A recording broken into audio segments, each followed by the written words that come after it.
Et salam le monde, les Rey à l'occasion de la Coupe du Monde des clubs, n'hésitez pas à profiter de mon partenaire John Sport, site spécialisé dans la vente de maillots de football. Allez choper vos maillots de cette saison et même de la saison 2025-2026 qui sont déjà dispo. Surtout avec évidemment le code de réduction HPP20 pour avoir 20% de réduction. Et les supporters parisiens, une bonne nouvelle pour vous puisque le maillot avec l'étoile est dispo et le maillot collector aussi de champion d'Europe est accessible. Pour les frérots marocains, pas mal de maillots sont dispo également, donc profitez-en. Allez, bonne vidéo. Les gars, je vais vous raconter une anecdote très rapide avant ce débrief là. Il faut savoir que ça fait 3 jours, là vraiment 3 jours, alors je tourne cette vidéo, que je suis malade comme un chien. J'ai une grippe, j'ai le dos à moitié bloqué, je suis en PLS. Et vous savez, ouais, c'est ouf d'avoir une grippe en plein été. Mais il n'y a qu'une manière de choper une grippe. Vous savez c'est comment? À cause de la clim. Voilà. C'est-à-dire que moi, la clim, je ne l'ai pas prise hier soir, je l'ai prise il y a 3 jours. Voilà. Et salam le monde, c'est Hakim Pas Possible, j'espère que vous allez bien. Oui les amis, on se retrouve pour la dernière débrief de cette saison les amis, puisque la saison du Paris Saint-Germain se conclut enfin. Malheureusement, la dernière image qu'on aura du Paris Saint-Germain n'est pas la plus belle avec cette défaite 3-0 face à Chelsea en finale de la Coupe du Monde des clubs. Les gars, avant même de rentrer voilà, en mode débrief, on va revenir voilà, sur notamment ces buts de Chelsea, essayer d'analyser tout ça ensemble et que je donne mon avis. Les gars, évidemment, ça ne retire en rien. Voilà, cette défaite ne retire en rien la saison stratosphérique, exceptionnelle des hommes de Luis Enrique, de ce Paris Saint-Germain version Luis Enrique, l'après Mbappé. Enfin bref, ce Paris Saint-Germain-là a été incroyable. Peut-être que c'était le match de trop, peut-être que le physique a joué, bref. On va revenir évidemment voilà, avec beaucoup plus de détails sur cette rencontre, mais je voulais vraiment déjà souligner ça. Et moi, ce que j'ai vécu avec ce Paris Saint-Germain-là, j'avoue qu'à un moment donné dans ma tête, je me suis dit qu'en tant que supporter du PSG, j'allais jamais le vivre dans ma vie. Voilà, moi les gars, ça m'a suffi. Ça m'a suffi. Et quand je vois tous les supporters du Real, du Barça, des supporters qui nous calculent maintenant. Ces mecs-là nous calculent, c'est-à-dire qu'ils attendaient que notre défaite. C'est incroyable, ça veut dire qu'on est rentré vraiment dans la table des grands, les gars. Ça veut dire que ces clubs-là attendaient notre défaite. C'est incroyable.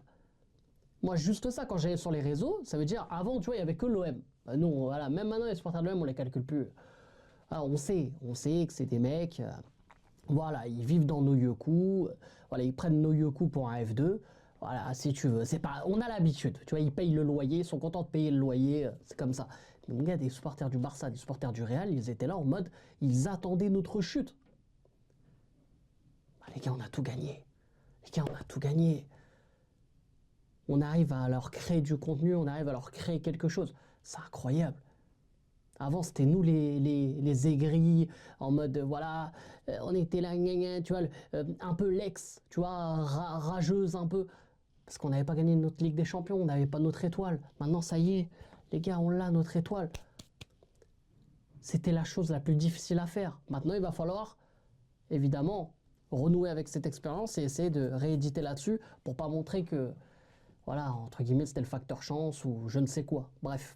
Voilà pour la petite parenthèse. Maintenant les gars, si on rentre dans le vif du sujet, ce Paris Saint-Germain là, dès les 5 premières minutes, je l'ai mal senti. Je pense que vous avez pu le voir dans la vidéo réaction avec le padré. Voilà, moi les gars, dès les premières minutes, alors oui, c'était les 5 premières minutes, on s'est dit voilà, Chelsea vient pour le pressing, Chelsea vient pour mettre le pied, impressionner le Paris Saint-Germain là-dessus. Voilà, je pense que la plupart se sont dit non, il faut attendre que le PSG mette son jeu en place, que voilà, ça commence à se dérouler tranquillement et tout. Sauf que même le jeu sans ballon du Paris Saint-Germain n'arrivait pas à se mettre en place. C'est-à-dire le pressing était à contre-temps, le pressing n'était plus aussi intensif et le pressing était surtout mal fait. Pourquoi? Peut-être parce que tu as des joueurs qui ont beaucoup trop joué cette saison. Peut-être parce que tu as des joueurs qui, voilà, peut-être aussi psychologiquement, ne pouvaient plus répéter autant d'efforts. Ils ont lâché énormément d'énergie mentale, que ce soit voilà, dans les différentes rencontres en Ligue des Champions, dans l'épopée européenne, que ce soit là dans cette compétition. Même dans cette compétition, dite voilà, en mode. Je sais même pas. Voilà, c'est limite, on dirait une compétition de pré-saison quand même quand tu regardais certains matchs. Bah, au final, tu regardes le PSG Bayern, ça a été un match de Ligue des Champions. Tu vois? Quand tu regardais PSG Atlético, le PSG s'était mis en mode Ligue des Champions. PSG Real Madrid, pareil, le PSG est en mode Ligue des Champions. C'est-à-dire que c'était pas des matchs, on va dire, à faible intensité, des matchs où même mentalement, tu étais plus, on va dire, avec moins de pression. Non, c'était la même chose. C'était la même chose. Donc peut-être que ça a joué, sans doute. Moi, je pense qu'il y a ce facteur-là aussi à prendre en compte. C'est pas une excuse, mais c'est réel, ça rentre en ligne de compte. Ensuite, quand on regarde le début de match, voilà, il y a une grosse occasion de Palmer qui passe pas loin de la lucarne, mais je crois que Joao Pedro à ce moment-là était hors jeu. Mais voilà, tu as une grosse occasion comme ça. Ensuite, tu as cette fameuse occasion qui est pour moi le tournant clairement du match. C'est l'action où Doué se retrouve devant le but et veut la remettre en une touche à Hakimi, un peu à l'image du but face à l'Inter Milan. Quand on voit cette action, voilà, il tente la passe, il est altruiste, il tente la passe pour Hakimi, c'est raté. Voilà, même le padré, il dit ouais, non, il fallait qu'il tire. Les gars, partons du principe que Doué, lorsqu'il a ce ballon-là, il tire en une touche directement au but. Doué rate l'action. Soit il tire à côté, au-dessus, ou il tire sur le gardien. Je pense qu'on est tous unanimes après pour dire pourquoi il n'a pas fait la passe à Doué. Sans savoir et sans se dire, comme hypothèse, ouais, mais Cucurella aurait pu être sur la ligne de passe et contrer la passe. On se serait tous dit, arrêt sur image, bah, il y a Hakimi, il est tout seul au point de pénalty. Donc il y a un peu cette hypocrisie-là aussi qu'il faut pas oublier. Moi, pour moi, Doué a fait le bon choix. Parce que c'est vrai que si on met encore cet arrêt sur image, Hakimi est tellement bien placé, tu te dis, ouais, c'est pour lui. Après, Doué, il est à angle fermé. Il fallait techniquement être sûr de soi et vraiment être super propre pour marquer. Parce que à tous les coups, c'est soit tu tires et ça, tu cadres pas, ou alors tu tires sur le gardien. Parce que tu veux tellement bien placer que ça va pas être cadré, et après tu as envie tellement de sécuriser que tu vas tirer sur le gardien. Donc à moins que le gardien se trouve, mais c'est pour ça cette action-là, alors oui, c'est le tournant du match, parce que si le PSG mène 1-0, c'est pas le même match. Chelsea ne joue pas de la même manière, et Chelsea, justement, va rentrer dans ce côté énervé. Alors qu'au final, Chelsea a été plutôt dans ce côté énervant, et on a vu ce Chelsea qui rentrait un peu petit à petit dans la tête des joueurs du PSG, où ils étaient voilà, tous en mode... voilà, en mode intimidation, tout ça, c'était pas vraiment du football. Ce qu'a pratiqué Chelsea, c'était surtout énormément de pressing et tactiquement, ça a été super bien joué. Et on l'a vu notamment dans les ressorties de balles et les contres. Quand on voit le long ballon du gardien de Chelsea vers Cole Palmer et que tu as Nuno Mendes, je sais pas, oui, je sais pas, peut-être qu'il était en train de prier le Seigneur, peut-être. Après, je pense que voilà, c'était pas forcément le moment. Mais Nuno Mendes, très grand joueur. Hein. Nuno Mendes, l'avenir du football, il n'y a pas de souci. Hein.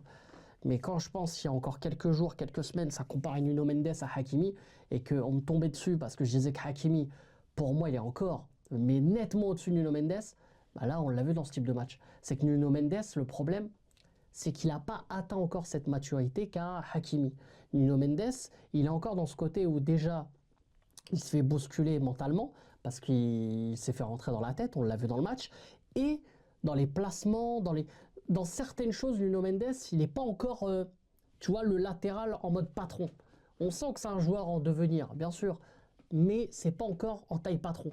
Quand tu as un long ballon comme ça, que tu es concentré que sur Cole Palmer, tu vois pas où est le ballon et le ballon il tape sur ta tête et le mec il passe, ça non, c'est ce que tu vois en district, en réel.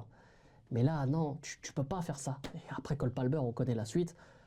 Tu le laisses un peu d'espace, c'est mort. Et moi, j'ai envie de continuer encore sur Cole Palmer. Sur le deuxième but.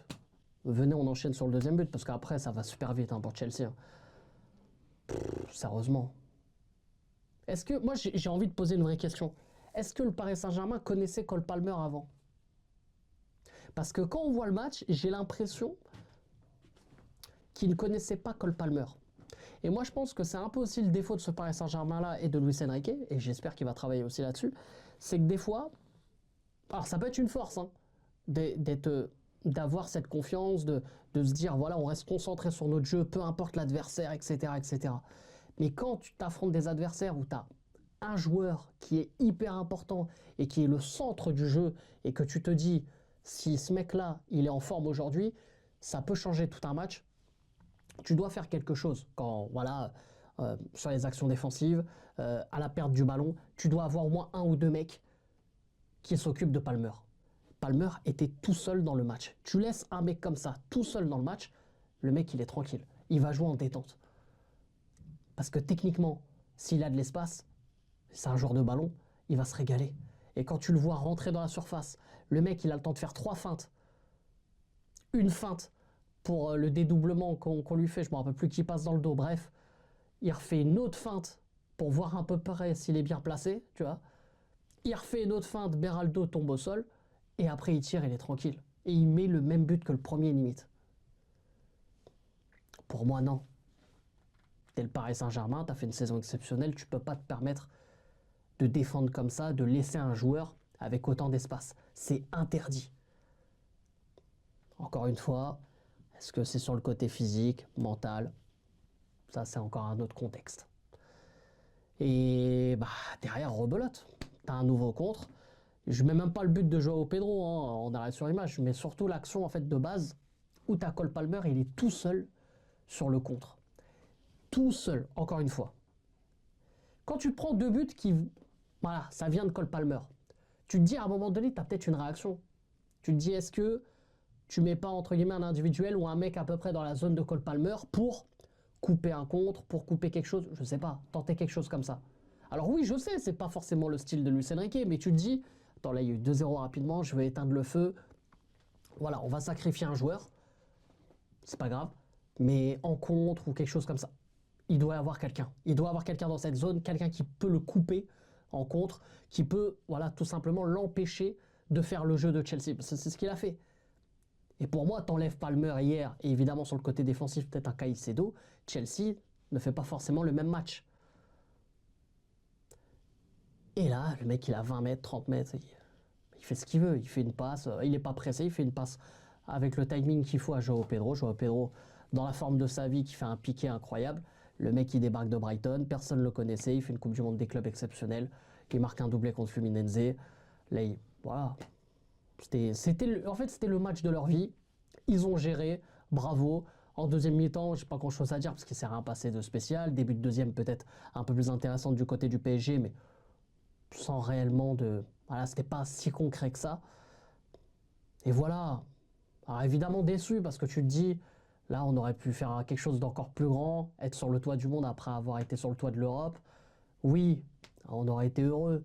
On aurait eu un badge sur le maillot pendant 4 ans. Bon après le badge les gars il est dégueulasse. Je fais une petite parenthèse, c'est pas plus mal parce que franchement le badge là on dirait un disque d'or frère, on dirait un tube de Gims ou un son de Booba là qui a été récompensé. C'est éclaté, hein. Vraiment, ce truc-là, moi je préfère le triangle de base qui est magnifique, comme la Coupe du Monde des Nations. Voilà, le rond, là, dégueulasse. Mais bref, ça c'est les problèmes de Chelsea, c'est pas le nôtre. Mais, mais ouais, non, après, évidemment, déçu du résultat. Mais comme j'ai dit un peu en intro, les gars, cette saison a été tellement incroyable, tellement titanesque. Voilà, c'est quand même exceptionnel ce qu'on a vécu cette année. Et moi, je suis heureux. Moi, je suis heureux quand même, quoi qu'il arrive. On peut parler aussi des tristes images qu'on a vues à la fin du match. On a vu notamment Luis Enrique avoir une altercation avec Joao Pedro. Moi, déjà, évidemment, voilà, je le dis d'avance, hein, comme ça, il n'y a pas de sous-entendu. Ce qu'a fait Luis Enrique, évidemment, c'est inadmissible. Et voilà, pour l'image, tu vois, pour son image, pour l'image du PSG, voilà, ça va nous faire passer pour des rageux, tout ça, alors qu'évidemment, voilà, si tu sors du contexte, voilà, c'est l'image et c'est ce que tu vas retenir. Mais pendant le match, Chelsea a été tellement horrible, infâme. Voilà une mentalité, moi perso, que je déteste. Mais après, il ne faut pas être étonné quand tu vois un mec comme Enzo Fernandez qui a été désigné capitaine dans cette équipe. C'est pas étonnant non plus. Ça, après, c'est encore autre chose. Mais ouais, c'est vrai que cette équipe-là, en tout cas dans la mentalité, moi je suis pas du tout fan. Et encore une fois, là, c'est pas du tout en termes rage. Enfin, je suis pas en mode seum ou rageux. Hein, parce que moi, je connais Chelsea, évidemment, en première ligue. Je mate beaucoup la première ligue. Pour ceux qui me connaissent, et vu que j'aime beaucoup Arsenal aussi, c'est un club que je suis. Voilà, bon, déjà, c'est pour ça qu'automatiquement, je peux pas aimer Chelsea. Mais c'est surtout parce que Chelsea, voilà, dans ce qu'il dégage, et puis même on l'a vu, c'est pas une équipe voilà, qui a quelque chose dans le crâne, quoi. Tu vois certains joueurs, voilà, tu as l'impression, en termes d'éducation, en termes de respect, il n'y a pas grand-chose. Quand tu vois João Pedro, parce que quand on voit l'altercation, on voit la fin de l'altercation entre Luis Enrique et João Pedro, mais quand on voit toute la vidéo, parce qu'il y a une vidéo qui a circulé, on voit João Pedro pousser à 2 reprises Luis Enrique avant que Luis Enrique réponde. Donc du coup, voilà, ça aussi, il faut remettre dans le contexte. Mais encore une fois, comme j'ai dit, moi je condamne aussi tout autant le geste de Luis Enrique, mais en espérant évidemment aussi que João Pedro et d'autres aussi aient des sanctions. Parce qu'on a vu aussi durant la rencontre, Caicedo qui s'énerve avec Hakimi, incroyable. On n'a pas compris aussi pourquoi durant la rencontre, mais c'était leur jeu. Leur jeu, c'était aussi de rentrer dans la tête. Et tu sais très bien que quand tu rentres dans la tête des joueurs, tu sais, qui jouent au ballon, tout ça, tu sais que tu peux les déstabiliser. Tu sais que voilà, tu vas les faire sortir de leur match. Parce que eux, ils sont dans le match. C'est leur match. T'énerves l'adversaire, tu les fais sortir, tu les mets en pressing, tu marches sur leurs talons, dans les coups de pied arrêtés, tu les bouscules. C'est leur match. Donc eux, ils sont déjà énervés, ils sont déjà prêts à être comme ça. Toi, t'es pas prêt à être comme ça. Toi, t'es là, tu dis, je veux jouer au football. Moi, mon entraîneur a dit, on joue au football, on sera éliminé, on joue au football, etc., etc. Tu vas te faire bouffer. Et toutes les équipes vont jouer de cette manière-là. En voyant Chelsea, maintenant, l'année prochaine, c'est ce qui va arriver. On va jouer contre des équipes. Si l'arbitre, on tombe sur un arbitre qui laisse un peu jouer, on va se faire bouffer. Et encore une fois, même João Neves, je suis même pas revenu là-dessus, mais le rouge qu'il prend, bien sûr qu'il y a rouge. Ouais, tirage de cheveux sur Cucurella. Bon, je pense que 95% du monde du football l'a remercié pour ce geste, mais encore, il l'a pas fait assez fort. C'est vraiment le joueur qu'on aime détester. Hein. Cucurella, il est horrible ce joueur. Ah, franchement, il est horrible. Mais ouais, sur cette action-là, il mérite rouge. Mais t'as Pedro Neto qui doit prendre un deuxième jaune rouge, Caicedo qui doit prendre un deuxième jaune rouge. Enfin bref, y a ça aussi. Voilà, il y a plein de petits trucs comme ça, mais et encore, j'ai même pas envie de revenir là-dessus parce qu'on a tellement eu l'habitude entre la Ligue des Champions et notamment cette Coupe du Monde des clubs, on a tellement eu l'habitude de voir voilà, les arbitres faire des décisions un peu cheloues. Mais voilà, moi, comment je pourrais expliquer cette défaite? Par la fatigue, une négligence tactique aussi, et je pense mentalement une défaillance mentale très très forte. Et voilà, en tout cas, merci encore au PSG. Merci à ce Paris Saint-Germain-là de nous avoir fait vivre énormément d'émotions cette année entre la Ligue des Champions et même la Coupe du Monde des clubs. Si on revient sur ce quart de finale héroïque contre le Bayern et historique aussi contre le Real Madrid en demi-finale. Bref, les gars, moi je me suis régalé. Donc merci encore au Paris Saint-Germain et évidemment on se retrouve très très vite. Je voulais aussi juste terminer avec cette petite info. C'est vrai que j'avais oublié. Mais Hakimi, voilà les gars, le mec il allait faire 1 an. Le mec allait faire 1 an en jouant non-stop. Qui fait ça? Sérieusement, qui fait ça? Voilà. Et il a été l'un des meilleurs hier. Il faut le dire aussi. Il est sorti à la 70e. C'est raisonnable. Le boug est cramé, je pense aussi. Voilà. Bref, en tout cas, sur ce, les amis, c'était Hakim Pas Possible. Je vous aime, je vous laisse. Et bien sûr, les frérots. Ici, c'est Paris. Allez le foot et Hakimi Ballon d'Or.